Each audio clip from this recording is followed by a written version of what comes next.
ನೋಡಿ ಸುವರ್ಣಗೆಡ್ಡೆ ಕೇನೆ ಹೇಳಿದರೆ ಇದುವೇ ನೋಡಿ. ಇಲ್ಲಿ ಬೀಜ, ಇಲ್ಲಿ ಗಿಡ ಬರ್ತದೆ. ಇಷ್ಟು ಕಟ್ ಮಾಡಿ ನೆಟ್ಟರೆ ಉಂಟಲ್ಲ, ಇದರಿಂದ ಪುನಃ ನಾವು ಗೆಡ್ಡೆ ಬೆಳೀಲಿಕ್ಕಾಗ್ತದೆ. ಇವಾಗ ಇದನ್ನು ನಾನು ಕಟ್ ಮಾಡಿ ತೆಗಿತೇನೆ. ಇಷ್ಟು ಕಟ್ ಮಾಡಿ ತೆಗಿತೇನೆ. ಬೀಜ ಇಡ್ತೇನೆ, ಒಂದಿಷ್ಟು ಬೀಜ ಇಡ್ತೇನೆ ನೆಡಲಿಕ್ಕೆ. ಇಷ್ಟು ಕಟ್ ಮಾಡಿ ತೆಗಿಯುವ. ಈಗ ಫಸ್ಟಿಗೆ ಚಾಕುವಲ್ಲಿ ಆಗಲಿಕ್ಕಿಲ್ಲ, ಮಿಟ್ಟುಗತ್ತಿಯಲ್ಲಿ ಮಾಡಬೇಕಷ್ಟೇ. ಕಟ್ ಮಾಡಿ ತರ್ತೇನೆ ಇರುವಾಗ. ಎಲ್ಲರಿಗೂ ನಮಸ್ಕಾರ. ಮಿತಾಸ್ ಕಿಚನ್ ಆ್ಯಂಡ್ ಲೈಫ್ ಸ್ಟೈಲ್ಗೆ ಸ್ವಾಗತ.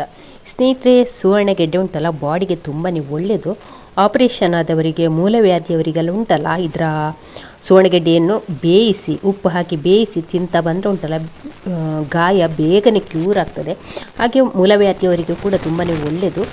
ಡೀಪಾಗಿ ಗಾಯ ಎಲ್ಲ ಆದರೆ ಉಂಟಲ್ಲ, ಇದನ್ನು ಬೇಯಿಸಿಕೊಡ್ತಾರೆ ಬೇಗ ಗಾಯ ಕೂಡಲಿ ಅಂತ. ಹಾಗೆ ಈ ಸುವರ್ಣಗೆಡ್ಡೆಯ ಹೊರಗಿನ ಸಿಪ್ಪೆ ಎಲ್ಲ ಹೀಗೆ ತೆಗಿಬೇಕು. ತೆಗೆದು ಚೆನ್ನಾಗಿ ಒಂದು 3-4 ಸಲ ತೊಳಿಬೇಕು. ಆನಂತರ ಸ್ಕ್ವೇರ್ ಆಗಿ ಕಟ್ ಮಾಡಿಕೊಳ್ಬೇಕು. ಫಸ್ಟಿಗೆ ಸ್ಲೈಸ್ ಮಾಡಬೇಕು. ಆನಂತರ ಹೀಗೆ ನೋಡಿ ಈ ರೀತಿ ಕಟ್ ಮಾಡಿದರೆ ಆಯಿತು. ಹೀಗೆ ಸ್ಕ್ವೇರ್ ಆಗಿ ಸ್ವಲ್ಪ ಚಿಕ್ಕದಾಗಿ ಕಟ್ ಮಾಡಿಕೊಂಡ್ರೆ ಆಯಿತು. ಸಾಂಬಾರಿಗೆ ಬೇಕಾದರೆ ಒಂದು ಸ್ವಲ್ಪ ದಪ್ಪ ಕಟ್ ಮಾಡಿಕೊಂಡ್ರೆ ಆಯಿತು. ನೋಡಿ, ಸುವರ್ಣಗೆಡ್ಡೆಯನ್ನೆಲ್ಲ ಕಟ್ ಮಾಡಿಕೊಂಡಾಯಿತು. ಈ ರೀತಿ ಕಟ್ ಮಾಡಿ ಇಟ್ಕೊಂಡಿದ್ದೇನೆ. ಎಲ್ಲ ಸ್ಕ್ವೇರ್ ಆಗಿ ಕಟ್ ಮಾಡಿ ಇಟ್ಟುಕೊಂಡಿದ್ದೇನೆ. ಇನ್ನು ಇದನ್ನೊಂದು 2-3 ಸಲ ಚೆನ್ನಾಗಿ ತೊಳಿಬೇಕು. ಇವಾಗ ಇಲ್ಲಿ ನೆನೆಸಿರುವಂಥ ಕಡಲೆಯನ್ನು ಕುಕ್ಕರಿಗೆ ಹಾಕಿಕೊಳ್ಳುವ. ಕಡಲೆ ಚೆನ್ನಾಗಿ ನೆಂದಿರಬೇಕು. ಒಂದು 6-7 ಗಂಟೆ ಆದರೂ ಚೆನ್ನಾಗಿ ನೆನಿಬೇಕು. ಅದನ್ನೀಗ ಕುಕ್ಕರಿಗೆ ಹಾಕುವ. ಹಾಕಿ ನೀರು ಕೂಡ ಹಾಕಿ 3-4 ವಿಶಿಲ್ ಇದನ್ನು ಕುಗ್ಗಿಸಿಕೊಳ್ಳುವ. ಇದರ ಜೊತೆಯಲ್ಲಿ ನಾವು ಸುವರ್ಣಗೆಡ್ಡೆಯನ್ನು ಹಾಕಿಕೊಳ್ಳೋದು ಬೇಡ. ಫಸ್ಟಿಗೆ ಕಡಲೆಯನ್ನು ಬೇಯಿಸ್ಕೊಳ್ಬೇಕು. ಈಗ ಕಡಲೆ ಒಂದು 6 ವಿಶಿಲ್ ಹಾಕಿ ಬೇಯಿಸ್ಕೊಂಡಿದ್ದೇನೆ. ಕಡಲೆ ಚೆನ್ನಾಗಿ ಬೇಯಬೇಕು. ಯಾವತ್ತೂ ಕೂಡ ನೀವು ಕಡಲೆಯೊಟ್ಟಿಗೆ ಕೇನೆ ಹಾಕಿ ಮಾಡುವಂಥದ್ದಲ್ಲ.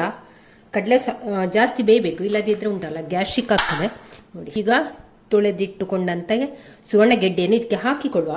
ಹೀಗೆ ನೀರಿಂದ ತೆಗೆದು ಹಾಕಿಕೊಂಡ್ರೆ ಆಯಿತು. ಈಗ ಹುಳಿ ಹಾಕ್ತಾ ಇದ್ದೇನೆ. ನೀವು ಹುಣಸೆ ಹುಳಿ ಕೂಡ ಹಾಕಿಕೊಳ್ಬಹುದು. ಈ ಸುವರ್ಣಗೆಡ್ಡೆ ತುರಿಸುವುದಿಲ್ಲ. ಕೆಲವೊಂದು ಸುವರ್ಣಗೆಡ್ಡೆ ಉಂಟಲ್ಲ, ಕಟ್ ಮಾಡುವಾಗಲೇ ಕೈಯೆಲ್ಲ ತುರಿಸ್ತದೆ. ಇದು ತುರಿಸುವುದಿಲ್ಲ. ಆದ ಕಾರಣ ಹುಳಿ ಸ್ವಲ್ಪ ಸಾಕು. ಜಾಸ್ತಿ ತುರಿಕೆ ಉಂಟುತ್ತಿದ್ರೆ ಮಾತ್ರ ಹುಳಿ ಜಾಸ್ತಿ ಹಾಕಿಕೊಂಡ್ರೆ ಆಯಿತು. ಅರಶಿನ ಕೂಡ ಹಾಕಿದೆ. ಜೊತೆಯಲ್ಲಿ ಉಪ್ಪು ಕೂಡ ಹಾಕಿಕೊಳ್ಳುವ. ಹಾಕಿ ಒಮ್ಮೆ ಚೆನ್ನಾಗಿ ಮಿಕ್ಸ್ ಮಾಡುವ. ಮತ್ತು ಸುವರ್ಣಗೆಡ್ಡೆ ಅಷ್ಟೇ. ಈಗ ಹೈಬ್ರಿಡ್ ಸುವರ್ಣಗೆಡ್ಡೆ ಬರೋದಲ್ಲ, ಆದ ಕಾರಣ ತುಂಬ ಹೊತ್ತು ಬೇಯಲಿಕ್ಕೆ ಕೂಡ ಟೈಮ್ ತೆಕ್ಕೊಳ್ಳೋದಿಲ್ಲ. ಒಂದೇ ವಿಶಿಲಲ್ಲಿ ಬೇಯ್ತದೆ. ಮತ್ತು ಜಾಸ್ತಿ ಬೇಯಿಸಿ ಅದನ್ನು ಪಿಚಿಕ ಮಾಡಲಿಕ್ಕಿಲ್ಲ. ಹದವಾಗಿ ಬೇಯಿಸ್ಕೊಳ್ಬೇಕು. ನೀರು ಉಂಟು, ಜಾಸ್ತಿ ನೀರು ಇಟ್ಕೊಳ್ಳೋದು ಬೇಡ. ಹದವಾಗಿ ಇಟ್ಕೊಂಡ್ರೆ ಸಾಕು. ಸುವರ್ಣಗೆಡ್ಡೆ ಮುಳುಗುವಷ್ಟು ಮಾತ್ರ ನೀರನ್ನು ಹಾಕಿದ್ರೆ ಆಯಿತು. ಇನ್ನು ಇದನ್ನು ಮುಚ್ಚಳ ಮುಚ್ಚಿ 1 ವಿಶಿಲ್ ಕೂಗಿಸಿಕೊಂಡ್ರೆ ಸಾಕು. ಈಗ ಸುವರ್ಣಗೆಡ್ಡೆ ಸುಕ್ಕಕ್ಕೆ ಒಂದು ಮಸಾಲೆಯನ್ನು ಮಾಡುವ. ತವವನ್ನು ಸ್ಟವ್ ಮೇಲೆ ಇಟ್ಟಿದ್ದೇನೆ ಕಾಯಲಿಕ್ಕೆ. ಇಲ್ಲಿ ಬ್ಯಾಡಗಿ ಮೆಣಸನ್ನು ಹಾಕಿದ್ದೇನೆ. ಒಂದು 8 ಬ್ಯಾಡಗಿ ಮೆಣಸು ಉಂಟು. ಹಾಗೆ ಇಲ್ಲಿ ಒಂದು 10 ಕಾಳು ಪೆಪ್ಪರ್ ಹಾಕಿದರೆ ಒಂಥರ ಟೇಸ್ಟ್ ಚೆನ್ನಾಗಿರ್ತದೆ. ಹಾಕಿ ಒಮ್ಮೆ ಫ್ರೈ ಮಾಡುವ. 1 ಕಡ್ಡಿ ಕರಿಬೇವನ್ನು ಕೂಡ ಹಾಕಿದ್ದೇನೆ. ಕರಿಬೇವು ಒತ್ತಿ ಹೇಳ್ತಾ ಇದ್ದೇನೆ. ಯಾಕೆ ಗೊತ್ತಾ, ಮೊನ್ನೆ ಕಮೆಂಟಲ್ಲಿ ಒಬ್ರು ಹೇಳಿದ್ರು ನನಗೆ ಕರಿಬೇವು ಅಂತ ಹೇಳಿ, ಮತ್ತು ಕಹಿ ಬೇವನ್ನು ಕೂಡ ಹಾಕ್ಯಾರು ಅಂತ. ಹಾಗೆ ಇಲ್ಲಿ ಅರ್ಧ ಟೇಬಲ್ ಸ್ಪೂನ್ನಷ್ಟು ಉದ್ದಿನ ಬೇಳೆಯನ್ನು ಹಾಕಿದ್ದೇನೆ. ಹಾಕಿ ಒಮ್ಮೆ ಫ್ರೈ ಮಾಡುವ. ಎಲ್ಲ ಕೂಡ ಡ್ರೈ ರೋಸ್ಟ್ ಮಾಡಲಿಕ್ಕೆ ಅಲ್ಲ. ನಾನು ಅನಿಸೋದು ಕಹಿ ಬೇವು ಮತ್ತು ಕರಿಬೇವಿಗೆ ವ್ಯತ್ಯಾಸ ಇಲ್ವಾ, ನೋಡುವಾಗ ಆದರೂ ಗೊತ್ತಾಗೋದಿಲ್ವಾ ಅಂತ.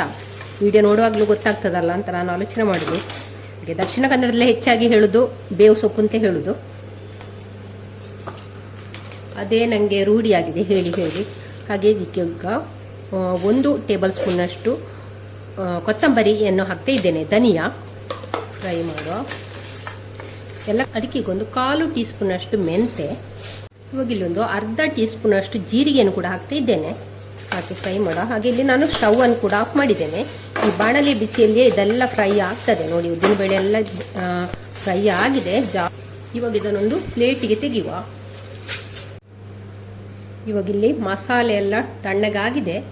ಇದನ್ನೀಗ ಮಿಕ್ಸರ್ ಜಾರಿಗೆ ಹಾಕಿಕೊಳ್ಳುವ. ನೋಡಿ, ಎಲ್ಲ ಬರಬರ ಅಂತ ಆಗ್ತಾ ಉಂಟು. ಡ್ರೈ ರೋಸ್ಟ್ ಮಾಡಿಕೊಳ್ಳಿ. ಇವಾಗ ಇದನ್ನು ಮುಚ್ಚಳ ಹಾಕಿ ಪೌಡ್ರ್ ಮಾಡಿಕೊಂಡು ಬರುವ.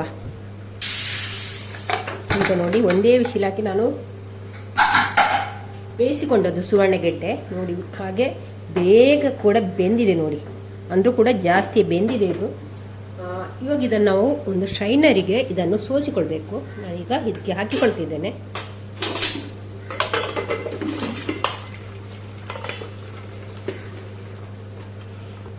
ಇದರ ನೀರುಂಟಲ್ಲ ನಮಗೆ ತಿಳಿ ಸಾರಿಗೂ ಉಪಯೋಗಿಸ್ಕೊಳ್ಬೋದು, ಸಾಂಬಾರಿಗೆ ಇಲ್ಲದ್ರೆ ರಸಮಿಗೆಲ್ಲ ಉಪಯೋಗಿಸ್ಕೊಳ್ಳಿಕ್ಕೆ ಆಗ್ತದೆ ಇದು ತಿಳಿಯನ್ನು.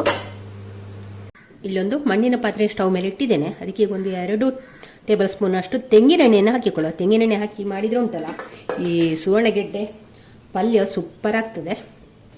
ಅದಕ್ಕೆ ಈಗ ಸಾಸಿವೆಯನ್ನು ಹಾಕ್ತಾ ಇದ್ದೇನೆ.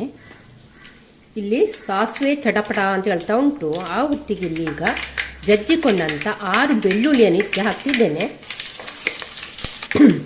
ಈಗ ಇದಕ್ಕೆ 1 ಟೀ ಸ್ಪೂನ್ ಅಷ್ಟು ಉದ್ದಿನಬೇಳೆಯನ್ನು ಕೂಡ ಹಾಕ್ತಿದ್ದೇನೆ. ಉದ್ದಿನಬೇಳೆ ಹಾಕಿ ಫ್ರೈ ಮಾಡುವ.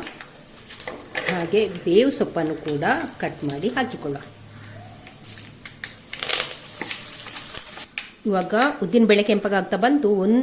ಆ ಹೊತ್ತಿಗೆ ಈಗ 1 ಮೆಣಸನ್ನು ಕಟ್ ಮಾಡಿ ಹಾಕ್ತಿದ್ದೇನೆ. ನೀವು ಸುವರ್ಣಗೆಡ್ಡೆ ಪಲ್ಯ ಮಾಡಿರ್ಬೋದು, ಆದರೆ ಈ ರೀತಿ ಮಾಡಿರ್ಲಿಕ್ಕಿಲ್ಲ ಅಂತ ನನಗೆ ಒಂದು ಅನಿಸ್ತದೆ. ಹಾಗಾಗಿ ಒಂದ್ಸಲ ಟ್ರೈ ಮಾಡಿ, ತುಂಬಾನೇ ಒಳ್ಳೇದು, ಹೆಲ್ತಿಗೆ ಸಹ ಸುವರ್ಣಗೆಡ್ಡೆ ತುಂಬಾನೇ ಒಳ್ಳೇದು. ಇಲ್ಲಿ ನೋಡಿ ಈರುಳ್ಳಿ ಒಂದು ಸ್ವಲ್ಪ ಕೆಂಪಗಾಗ್ತಾ ಬಂತು. ಆ ಹೊತ್ತಿಗೆ ಇಲ್ಲಿ ತೆಂಗಿನಕಾಯಿ ತುರಿಯನ್ನು ಹಾಕ್ತಿದ್ದೇನೆ. ಹೀಗೆ ಸಪೂರವಾಗಿ ತುರಿದಿದ್ದೇನೆ. ಅದನ್ನೀಗ ಹಾಕಿ ಬೆಂಕಿಯನ್ನು ಹದವಾಗಿ ಇಟ್ಟುಕೊಂಡು ಇದನ್ನು ಈ ಎಣ್ಣೆಯಲ್ಲಿ ಒಗ್ಗರಣೆಯಲ್ಲಿ ಒಮ್ಮೆ ಚೆನ್ನಾಗಿ ಫ್ರೈ ಮಾಡುವ. ಈಗ ಇಲ್ಲೊಂದು ಅರ್ಧ ಟೀ ಸ್ಪೂನ್ ಅಷ್ಟು ಉಪ್ಪನ್ನು ಹಾಕ್ತಾ ಇದ್ದೇನೆ. ಸುವರ್ಣಗೆಡ್ಡೆ ಬೇಯಿಸುವಾಗ ಕೂಡ ಉಪ್ಪು ಹಾಕಿದ್ದೇವೆ, ಅಂದ್ರೆ ಕೂಡ ಅಲ್ಲಿ ಸ್ವಲ್ಪವೇ ಉಪ್ಪಾದ್ದು, ಜಾಸ್ತಿ ಉಪ್ಪು ಆಗಲಿಲ್ಲ. ಆದ ಕಾರಣ ಮಸಾಲೆಗೆ ಸಹ ಸ್ವಲ್ಪ ಉಪ್ಪು ಬೇಕಲ್ಲ, ಹಾಗಾಗಿ ಒಮ್ಮೆ ಉಪ್ಪು ಹಾಕಿ ಬೇಯಿಸಬೇಡಿ, ಒಂದು ಸ್ವಲ್ಪ ಉಪ್ಪು ಹಾಕಿಕೊಂಡ್ರೆ ಸಾಕು. ಆನಂತರ ಮಸಾಲೆಗೆ ಸಹ ಸ್ವಲ್ಪ ಉಪ್ಪು ಹಾಕಿಕೊಳ್ಬೇಕು. ಇಲ್ಲಿ ಒಂದು ಸ್ವಲ್ಪ ಅರಶಿನವನ್ನು ಕೂಡ ಹಾಕ್ತಾ ಇದ್ದೇನೆ. ಸ್ವಲ್ಪ ಹುಡಿಯನ್ನು ಕೂಡ ಹಾಕ್ತಾ ಇದ್ದೇನೆ. ಹಾಕಿ ಒಮ್ಮೆ ಚೆನ್ನಾಗಿ ಫ್ರೈ ಮಾಡುವ. ತೆಂಗಿನಕಾಯಿ ಕೂಡ ಫ್ರೈ ಆಗ್ತಾ ಬಂತು. ಆ ಹೊತ್ತಿಗೆ ಈಗ ನಾವು ಫ್ರೈ ಮಾಡಿದಂತಹ ಪೌಡರನ್ನು ಇದಕ್ಕೆ ಸೇರಿಸಿಕೊಳ್ಳುವ. ಮಸಾಲೆ ಪೌಡರನ್ನು ಇದಕ್ಕೆ ಹಾಕಿಕೊಳ್ಳುವ. ಒಮ್ಮೆ ಚೆನ್ನಾಗಿ ಫ್ರೈ ಮಾಡುವ. ಬೆಂಕಿಯನ್ನು ಹದವಾಗಿ ಇಟ್ಕೊಂಡ್ರೆ ಆಯಿತು. ಮೊನ್ನೆ ಮತ್ತೊಬ್ಬರು ಕಮೆಂಟ್ ಮಾಡಿದ್ರು, ಬೆಂಕಿ ಅಂತ ಹೇಳಬೇಡಿ ಊರಿ ಅಂತ ಹೇಳಿ ಅಂತ.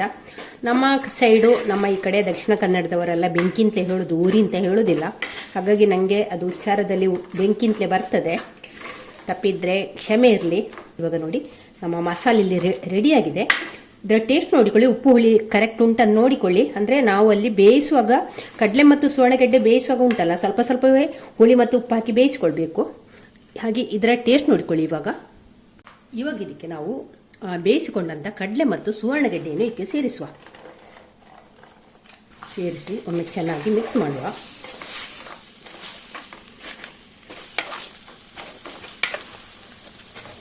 ಈಗ ನೋಡಿ ಚೆನ್ನಾಗಿ ಮಿಕ್ಸ್ ಆಯಿತು. ಮಿಕ್ಸ್ ಆದ ನಂತರ ಮುಚ್ಚಳ ಮುಚ್ಚಿ 1 ನಿಮಿಷ ನಾವು ಇದನ್ನು ಹೀಗೆ ಬೇಯಿಸಿಕೊಳ್ಳುವ. ಅಂದರೆ ನಾವು ಮಸಾಲೆ ಎಲ್ಲ ತೆಂಗಿನಕಾಯಿ ಎಲ್ಲ ಚೆನ್ನಾಗಿ ಹುರಿದಿದ್ದೇವಲ್ಲ, ಹಾಗಾಗಿ ಜಾಸ್ತಿ ಬೇಯಿಸಿಕೊಳ್ಳೋದು ಬೇಡ. 1 ನಿಮಿಷ ಸಾಕು. ಮುಚ್ಚಳ ಮುಚ್ಚಿ ಹೀಗೆ ಸ್ಟವ್ ಬೆಂಕಿಯನ್ನು ಸಿಮ್ಮಲ್ಲಿ ಇಟ್ಟುಕೊಂಡು ಬೇಯಿಸಿಕೊಳ್ಳುವ. ಇವಾಗ ನೋಡಿ ನಮ್ಮ ಸುವರ್ಣಗೆಡ್ಡೆ ಡ್ರೈ ಸುಕ್ಕ ರೆಡಿಯಾಗಿದೆ. ಟೇಸ್ಟ್ ಅಂತೂ ಸೂಪರ್. ಇದು ನಮಗೆ ಅನ್ನಕ್ಕೆ, ಗಂಜಿಗೆ, ಯಾವುದೇ ನಾವು ತಿಂಡಿ ಮಾಡಲಿ, ದೋಸೆ ಇರಲಿ, ಚಪಾತಿ ಇರಲಿ, ಪೂರಿಗೆಲ್ಲ ಬೆಸ್ಟ್ ಕಾಂಬಿನೇಷನ್. ಹಾಗೆ ಹೆಲ್ತಿಗೆ ಕೂಡ ತುಂಬಾ ಒಳ್ಳೆಯದು. ಥ್ಯಾಂಕ್ ಯು ಸ್ನೇಹಿತರೆ.